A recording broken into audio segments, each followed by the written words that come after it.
Welcome back to Boilers and Beyond. I'm Jordan Jones. We are another week closer to college football finally kicking off. Media days are underway. The Big 12 just had theirs last week. It's SEC time this week. A week out from now, it'll be the Big Ten's turn. The finish line is in sight, folks. We are in the 40s of days left until the lights come on at Ross-Ade Stadium as Jeff Brohm's sixth season as the head coach of Purdue kicks off. With year 6 having arrived for Brohm, I thought it'd be a good time to look at the past, kind of look back at Jeff Brohm's first 5 years, relive some of the memories, and take a look at how things unfolded compared to what expectations were when he took over the job back in December of 2016. We'll get into all of that and then look at a few of the transfers that Jeff Brohm added ahead of the 2022 season as we're getting closer to camp. Look at those new names of guys who have some experience and could provide some help to this year's roster. We're getting there, guys. It is an exciting time of the year. Preview episodes are coming very soon. We've got a number of really cool preview episodes to do to get you ready for this season. But for today, let's take a trip down memory lane and look at the growth of this program under Jeff Brohm. But first, hey, as always, if you don't yet, follow the show on Twitter. It's at Boilers Beyond. We're always there tweeting about Purdue sports, Big Ten stuff, national college sports, all of that. Come hang out and join the conversation there. Subscribe so that you don't miss an episode wherever you get your podcasts. We're going to be here every single week. And then finally, if you're so inclined, help spread the word about the show. Send it to a friend who may be getting ready for college football season. Anyone who loves Purdue sports and wants a podcast to listen to, just send this their way. Help us keep growing the show. That's all I got to ask. Let's hop in. Jeff Brohm with year 6 now, and it's wild to say this. Jeff Brohm is only the third Purdue coach since Jack Mollenkopf to get to a 6th season. How about that? Not a great stat, if we're being honest here. Jim Coletto did get a 6th year back in the 90s. Who knows why the 6th year did not go well. He finished with a .333 winning percentage and was fired and then was replaced by the other coach who got through 6 seasons. That would be Joe Tiller, who was the head man for 12 years in West Lafayette, the winningest coach in Purdue history, and really had Purdue at a level of stability that has only been matched by Mollenkopf and has not been replicated since Tiller was done. Whether Brohm getting to year 6 says more about him or the coaches that came before him, I'll let you be the judge, but it's probably a mix of both. But we are here now. Jeff Brohm in year 6. It's interesting to look back at this because the last 5 years have been really interesting with Purdue football. It's really interesting for me because Jeff Brohm's first season was my freshman year at Purdue. Granted, I grew up a Purdue fan, coming down to games, had season tickets pretty much my whole life. But this was really when I was, on campus, around it constantly. So it's a fun time frame for me to look back on. And it's interesting because when Jeff Brohm took the job in December of 2016, even if you were optimistic that he was the guy to turn the program around, which I think most Purdue fans were, it hasn't played out exactly how you would have thought. When he took over, he inherited a pretty poor roster. I thought it was going to take 2 or 3 years to field a team that could contend for 6 wins, that could be any type of a threat. That's not what happened. I thought that progress would be a little bit more linear than it has been. That's certainly not been the case. I also couldn't have imagined the difference in college sports from December of 2016 to now July of 2022. The rule changes have been interesting. I mean, from the transfer portal, you can add transfers easy as can be now. Players are getting paid. They can make money through NIL. It's a completely different sport than what Jeff Brohm came to Purdue in 2016. But all in all, things have gone very well for Jeff Brohm, and there's a lot to be optimistic about moving forward. The 2017 season, when Jeff Brohm took over, going in, expectations were low. There was certainly excitement there just for a new era, just that, the Daryl Hazel era was over. I know I'm certainly critical of Daryl Hazel here on this show a lot. I don't know how you couldn't be. 9 wins in 4 years says it all. But this season, looking back, was just such a fun year. And Purdue went 6-6. Of course, they won the bowl to finish 7-6. But it was as fun of a 6-6 season as you could ever find because expectations were low. I think the win total was like 3.5 before the year. And you looked at the schedule and thought, this is brutal. You opened up with Louisville and Lamar Jackson in Indianapolis. Purdue was a 28-point underdog in that game. You had Ohio. That's Frank Solich, Ohio. That's a good Ohio program that you had on that Friday night under the lights. Purdue was favored by about 4 in that game, if I recall correctly. And then you go to Missouri, a really difficult non-conference schedule.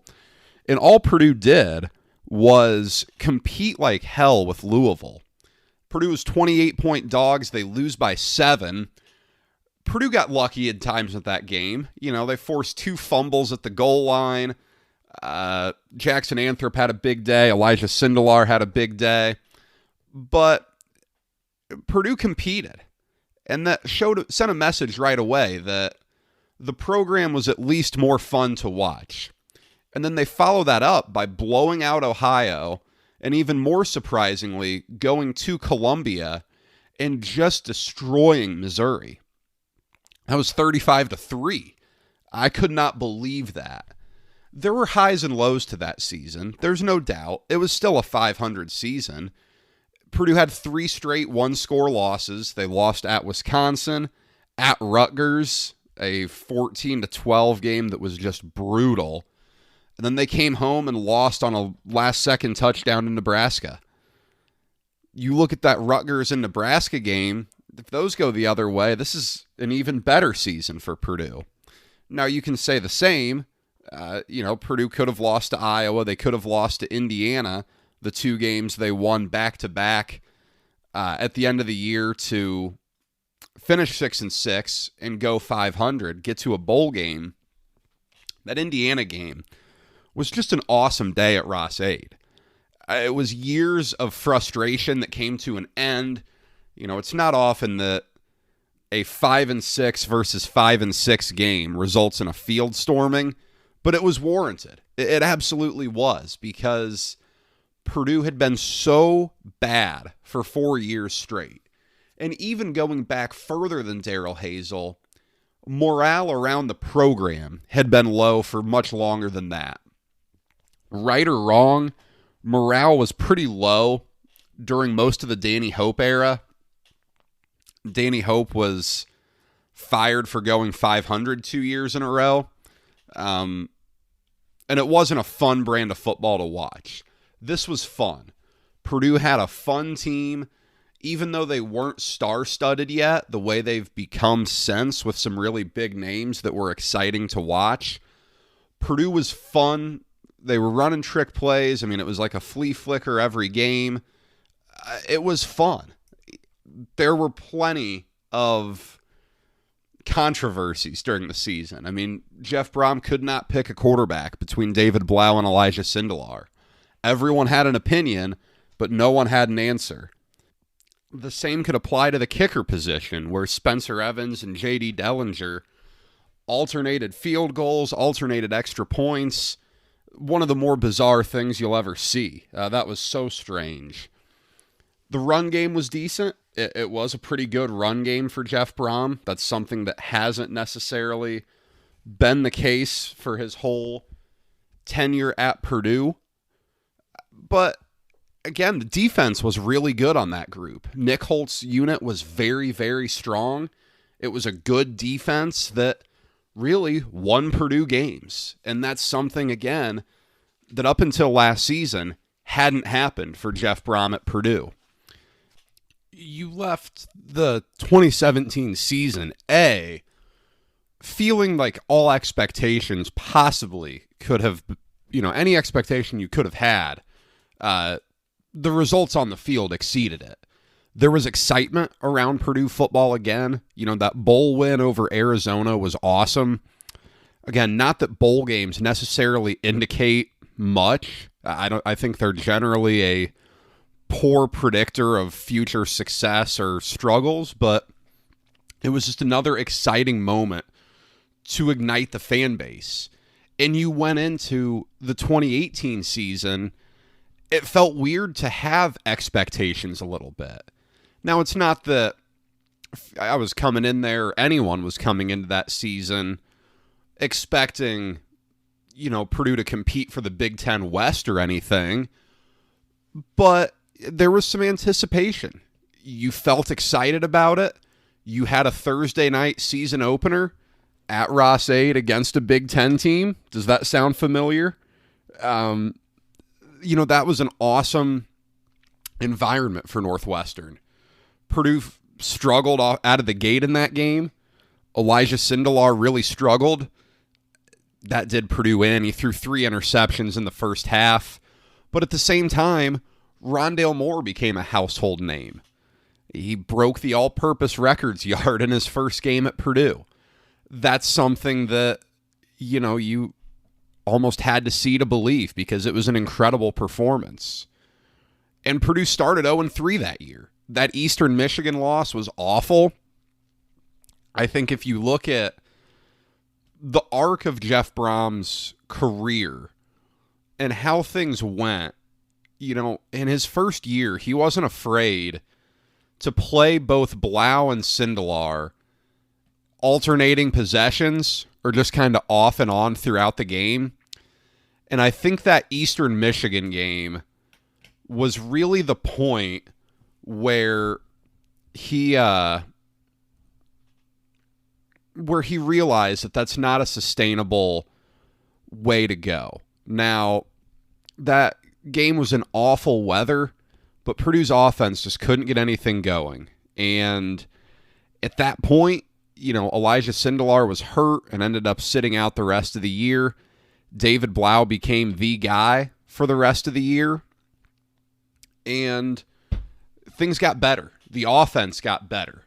The offense was great against Missouri. David Blau set the school passing record. But at the same time, Purdue lost again. They were 0-3. But then with the rest of the year, they finished 6-3 in their last 9, highlighted by big wins. And that's something that in 2018, we saw Purdue win. I think it was 3 ranked opponents they beat. Boston College was ranked when Purdue beat them. No one will ever forget the Ohio State game when Purdue took down the number 2 Buckeyes. And then 2 weeks after that, they beat Iowa in a really exciting game at Ross-Ade. That was awesome. The year could have been better, though. It really could have. You lost that game to Eastern Michigan that you should not have lost. You lost a close game to Mizzou. That Wisconsin game, the last home game of the year, goodness, did that sting. Purdue had a 14-point lead in the fourth quarter and lost it. They had an opportunity to go for a 2-point conversion in the win in overtime. Brohm elected to kick the extra point and extend the game. Not the right decision in hindsight, but that year was fun as well. I mean, you had those big wins to keep building momentum. And even though, going into that year, maybe you had hoped for better than 6-6. I don't know. Those first 2 seasons in 17 and 18, you saw so many transfers. Guys who came in with a year or 2 left. that really were a big part of that roster. You know, I think about the receivers with Terry Wright and Isaac Zico.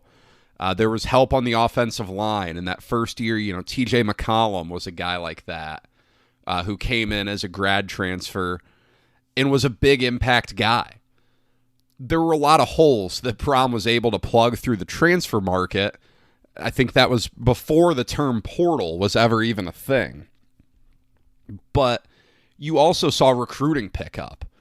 During that 2018 season, you know, from the summer of 2018 on, was a massive recruiting class for Purdue that Jeff Brohm assembled.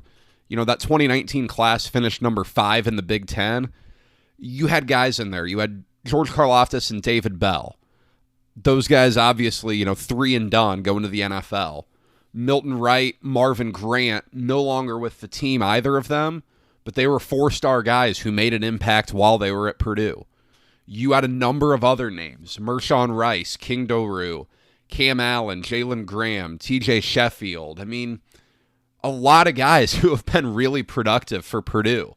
That was an awesome class. And yes, that is why recruiting ratings do matter to some degree, because that was a very highly rated class, and that's a class that's been incredibly productive on the field. That season ended, and the momentum came once again that first week of December when Jeff Brohm turned down Louisville, or maybe the last week in November. It was after the bucket game that it seemed like every day, you know, it was the Louisville media driving everything, all the hype of Louisville trying to court Jeff Brohm, and he turned it down. And it felt like that was a really massive moment for Purdue football. That momentum wasn't long-lived. The bowl game loss to Auburn was brutal. It was the classic example of a bad bowl matchup. You know, Auburn was a far better team, a supremely talented team than Purdue. But at the end of the day, it just hurt. 63-14 was just absolutely brutal. And you moved into 2019, you know, in hindsight, you should have seen 2019 coming to some degree. There was a lot of youth to begin with, especially on the defensive side. There were questions about the offensive line. You had a lot of faith in Elijah Sindelar that maybe you should have had, maybe you shouldn't have had.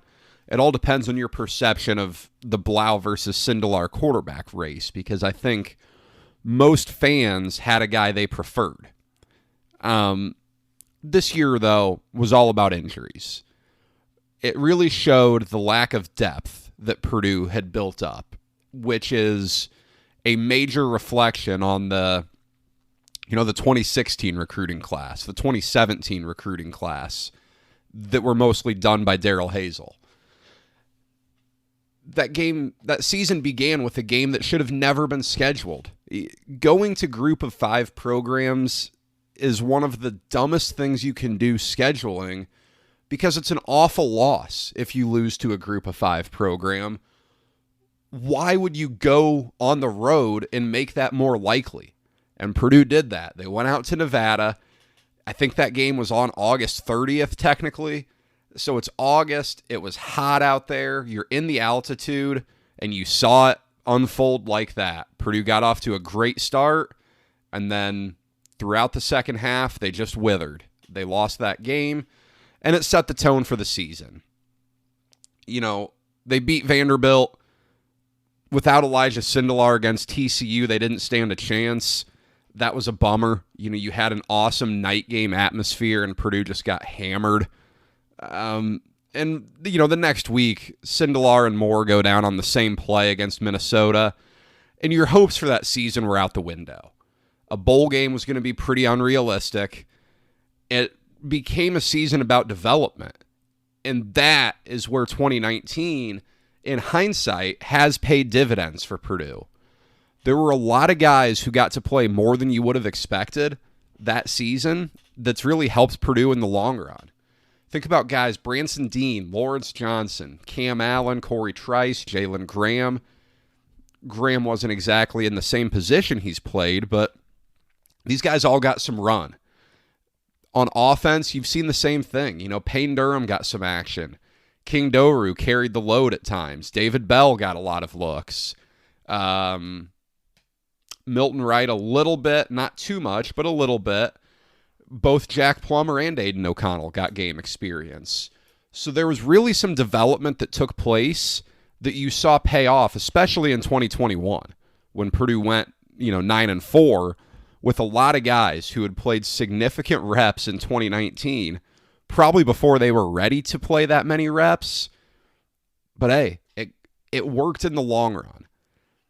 That's the silver lining from 2019. It was a bummer of a year. The non-conference schedule wasn't easy. The Big Ten draw was okay. Going to Penn State was brutal. They got absolutely waxed. But, at the end of the day, Purdue could have, maybe even should have, won that bucket game. And that would have turned, a disaster of a season into a 5-7 win over your rival. It could have been worse. That year could have been worse. And at the end of the day, it felt like a blip in the radar. 2020 happened, and this is where things kind of went sideways in both the program to some degree and in the minds of fans, because in hindsight, 2020 was just a mess of a season. The COVID stuff's going on. The Big Ten handled it as poorly as possible to begin with. But you only played 6 games. They start out 2-0. They beat Iowa, they beat Illinois, then they lose their next 4. So be it. I mean, the defensive side of the ball was a complete train wreck. Bob Diaco was an awful hire. You want some old takes exposed? Go back on this podcast. I thought he'd be all right. That didn't age well. 37 points each to Rutgers and Nebraska. That was horrible. I just remember sitting there watching on TV as Rutgers gets first down after first down without throwing the ball. And you just knew the defense was completely broken at that point. You didn't have much continuity at quarterback. O'Connell played the first 3, then he hurt his foot. Plummer finished the rest of the season. Neither guy was bad. They both had really strong games. Illinois game was excellent from O'Connell. Plummer was fantastic in that Minnesota game. The defense was so bad that it just didn't matter. And even as badly as things fell after that season ended, when Purdue wraps up with a 2-4 record, you do look back and wonder, what if that Minnesota game went a little bit differently and the pass interference call against Payne Durham didn't happen? If Purdue could have won that game, you're at 3-3 theoretically, and that momentum's a lot different going into Rutgers and Nebraska. You probably feel a lot better. So while it was a 2-4 season, I barely even count it when I look back, just because of how much of a mess that season really was. For the Big Ten and Pac-12, it's almost impossible to evaluate that season. The other 3 Power 5 conferences were a little bit more driven to play football. It's a little bit easier to evaluate there. But that season just was really, really difficult because you saw weird things. Northwestern was a top 10 team. Indiana was like a top 15 team. It was just weird, It was just weird all around. So you left that season with a sour taste in your mouth, but you moved into 2021. And at this time last year, there was some very ill-informed and rather reckless discussion. Jeff Brohm's got to win this year. He's on the hot seat.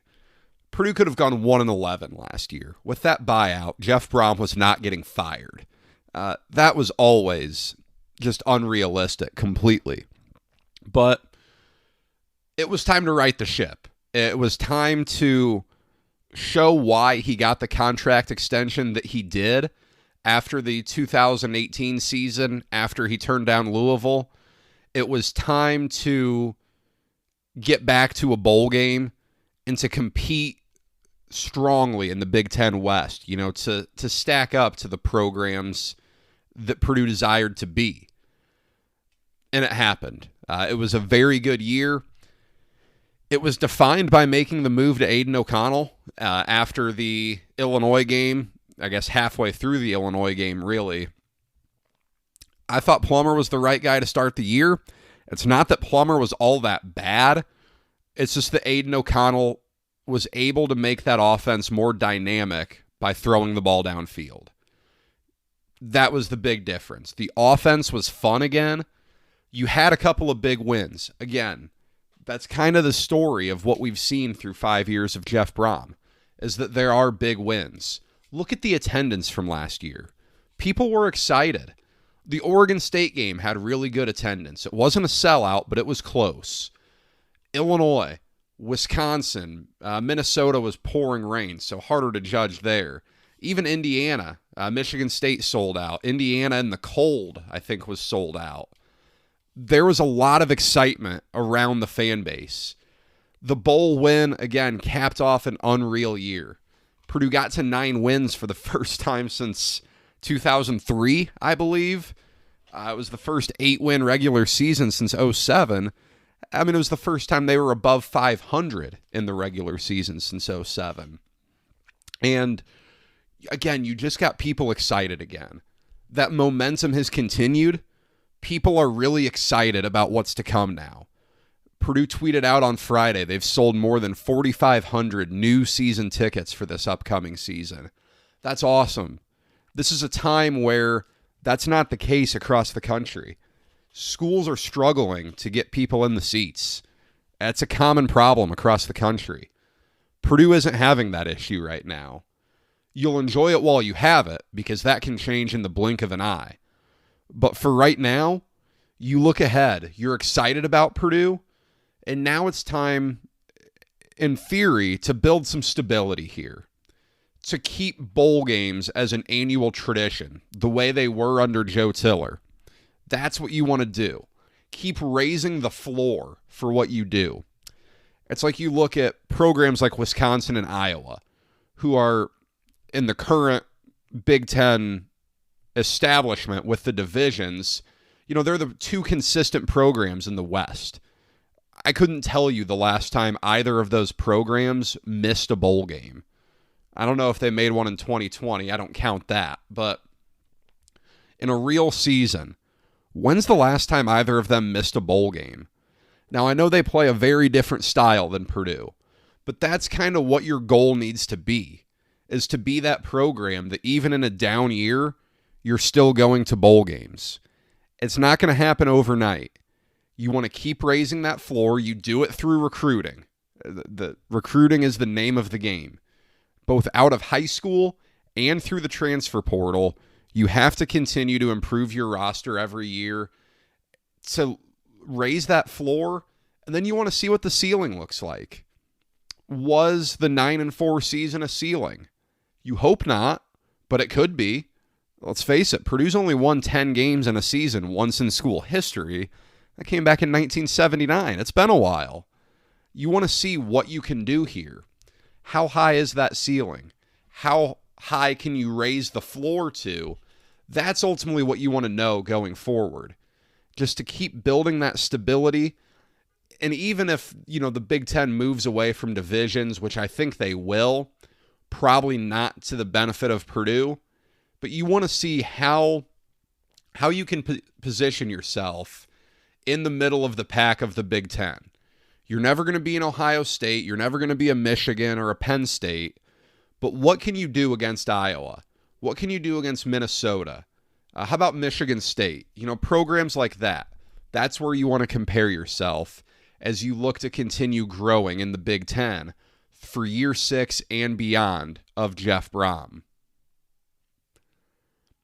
Going in now, as I said, looking at transfers a little bit, I thought now is a good time to do this. We'll have previews of both sides of the ball before the season, but I just wanted to talk a little bit to recap what Purdue lost, because with the way transfers go now in college football, if you haven't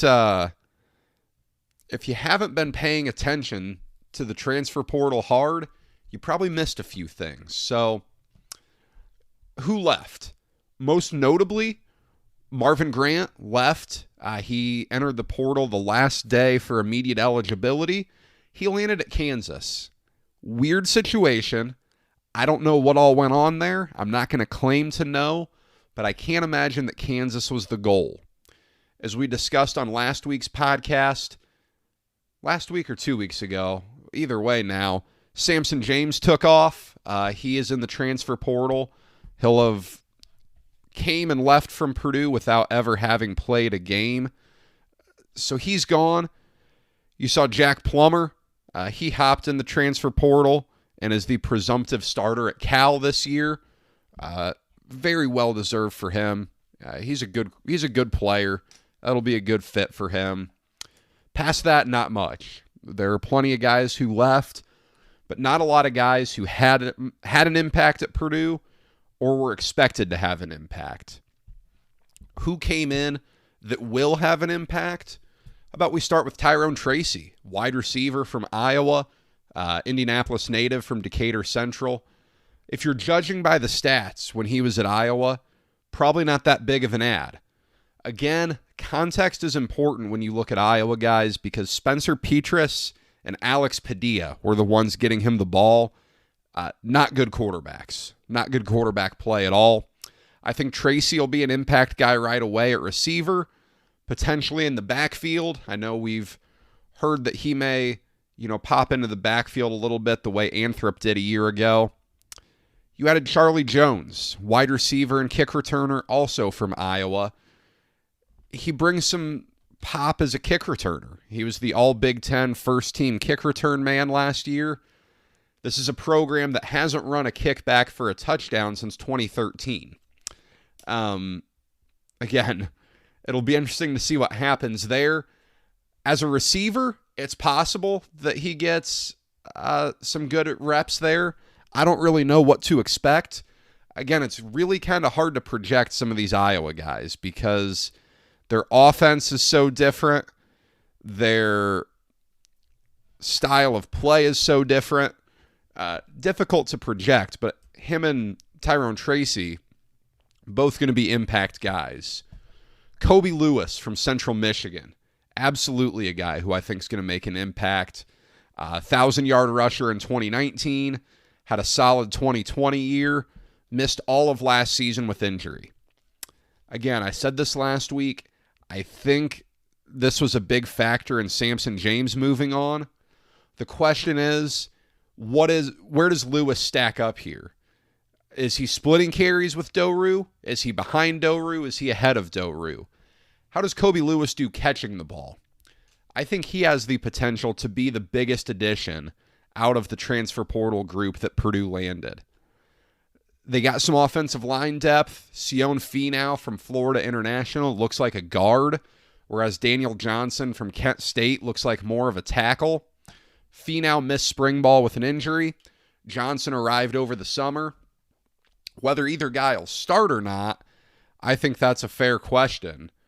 But either way, it's nice to have a little bit of depth from guys that have played at the college level before. The offense got players, as we mentioned. The defense did as well. Scotty Humpich, Murray State transfer, line up at defensive end or Leo. He may be with the second team, but I think he'll have a nice impact. He'll see the field some. The defensive backfield got some nice help. Reese Taylor from Indiana, real nice addition. Made an impact in all 4 of his years at Indiana. So you like to see someone who's played at the Big Ten level, has experience there. You like that. T. Denson from Kansas State got good run in 2021. Same with 2020. He's going to factor in. He'll play corner. And you got Bryce Hampton. He's a D2 guy from Adams State. These guys are really hard to project, but if he can be like Chris Jefferson, who came in from Findlay a year ago, he made a nice impact. Can Bryce Hampton do the same? I'm not going to rule it out. You saw Cole Brevard come home. He's a Carmel native, former 4-star recruit who went to Penn State, didn't really get many reps, so he came home. Will he be a big addition for this year? I don't know. He's going to be in his third year of college, I believe, so it'll be interesting to see where he stacks up, but he's a good get. Another guy who may not factor in this year is Elijah Canyon, wide receiver from Auburn. He's a big-bodied, true outside receiver. I love that long term. Could he factor in this year? Maybe. I'm not going to rule it out, but I think some of those other guys factor in a little bit more in terms of preseason expectations with what you think. As a whole, a good transfer portal group, and this is going to be something Purdue's got to do every year. There are always going to be holes. You're going to lose guys. You're going to have to replace them and pick up guys who can be instant impacts. You know, it's a great way to help fill holes, and that's ultimately what Purdue's going to need to do every year. There was some news in the recruiting front this week with basketball picking up a commit. Jack Benter, 6'4" guard from Brownstown Central, first commit for the 2024 class. I'd like to wait till I can see these guys live to comment much. I will see him this high school season, so I'll be looking forward to that. But it seems like a good pickup. You know, the guy puts up some big numbers, plays a variety of roles. I know that much. Purdue's had a really solid track record with these guys. You don't like to clump all of the white guys that can shoot in together, but at the same time, you know, it's an easy way to categorize them. So I'm interested to see how he compares to the Dakota Mathias, the Ryan Klein, the Sasha Stefanovic, or if he's a little bit different of a player. Looking forward to seeing him. They're on the board in 24. 23, who knows? 24 is going to be wide open. It's a weird situation because you have guys with the COVID year option, so you don't know how many scholarships you have exactly, but we'll always keep bringing you content about recruits, and I look to see him. I'll see Miles Colvin during this high school season, and anyone else that Purdue, you know, either lands before then or is after pretty good. I will go see and report back with what I find. I did have one question that I wanted to touch on this week. Things have changed since we discussed Mitch Daniels' departure from Purdue. How it's going to impact the athletic department. You know, the Big Ten changing and getting the money that the Big Ten will be getting, I think has a really big impact here. I really do. It makes it even better to be in Purdue's position right now. You know, it looks like the Big Ten and SEC are really going to financially separate themselves from the rest of college athletics. So that's really going to help Purdue. You know, I don't know how much of an impact any of this will have on athletics in terms of the presidential transition. Dr. Cheng doesn't have a background in athletics. Most university presidents don't, and they probably shouldn't. Mitch Daniels didn't have that either. But look, the Board of Trustees has been really active in keeping Purdue focused on growing athletics as well as the academic side of things. But with the increased revenue for Big Ten schools, I think you just have to feel really good about where Purdue is long term in the world of college athletics. So I think you feel a little bit better about this from an athletic perspective with the transition of leadership, because ultimately you're in a really good spot if you're Purdue. You're still going to have to compete hard with the rest of the Big Ten, but in the big picture of things, you're in really good shape compared to a lot of other schools that are similar to Purdue. That's all I've got for today. We will be back here next week. We will begin previewing things. Going to talk some Big Ten football next week because next week will be Big Ten Media Days. So please send over Big Ten questions to me. Going to have a big deep dive into the conference this year. Tweet those questions to me at Boilers Beyond.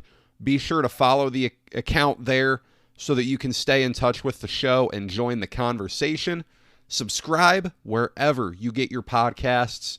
We're coming at you hot and heavy every week from now until the end of basketball season.